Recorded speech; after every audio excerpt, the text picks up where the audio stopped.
Ce coup de théâtre sur le front de la guerre en Ukraine. Kiev accepterait le plan de paix proposé par les Américains après les dernières discussions à Abu Dhabi entre la délégation ukrainienne et la délégation américaine. C'est un rebondissement inattendu qui vient de survenir selon les médias américains. Ce que l'on sent depuis ce matin, c'est que les Ukrainiens poussent pour que Volodymyr Zelensky aille aux États-Unis pour voir Donald Trump dans les tout prochains jours. Volodymyr Zelensky, selon Reuters, prévoit d'aller ces prochains jours à Washington. Est-ce que vous l'accompagnerez comme vous l'avez déjà fait par le passé? Je n'ai pas de confirmation de cette information et je ne suis pas... Aujourd'hui, je ne vous dirai que je n'ai pas prévu d'aller à Washington, mais ce qui est important, c'est qu'il y a une initiative prise par les États-Unis d'Amérique. Elle est suite à des discussions qui se sont tenues avec les Russes. Est-ce que c'est une bonne chose en soi d'essayer d'avoir une paix? La réponse est oui. L'Ukraine aurait accepté la proposition américaine avec seulement quelques détails mineurs. Zelensky ne décide de rien, c'est un pion tout simplement. Pendant ce temps, le président Macron, qui jure de rien savoir d'une rencontre entre Donald Trump et Zelensky, nage en plein déni.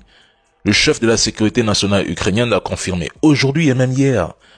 Zelensky veut absolument rencontrer Donald Trump dans les prochains jours pour finaliser les derniers points et boucler l'accord, donc il n'est pas au courant.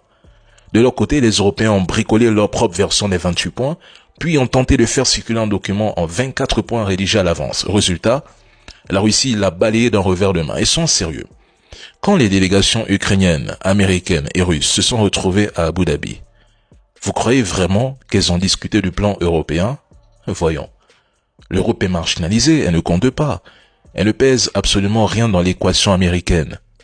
L'Europe n'impressionne personne, ne décide de rien, parce que nous sommes dans un Yalta 2.0 et dans ce jeu, l'Europe n'a aucun droit à la parole. Bon, à part dans leurs médias, où leurs dirigeants et leurs trolls propagandistes peuvent fanfaronner, jurer que la Russie va perdre, ou promettre 100 rafales imaginaires à l'Ukraine. Bon oui, là-bas c'est possible, mais sur la vraie table, là où les décisions lourdes se prennent entre Russes et Américains, les Européens ne sont même pas assis.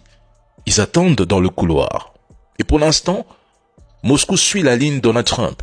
Mais si Zelensky tente de gratter quelques détails qui ne conviennent pas au Kremlin, le plan volera en éclats et la guerre continuera.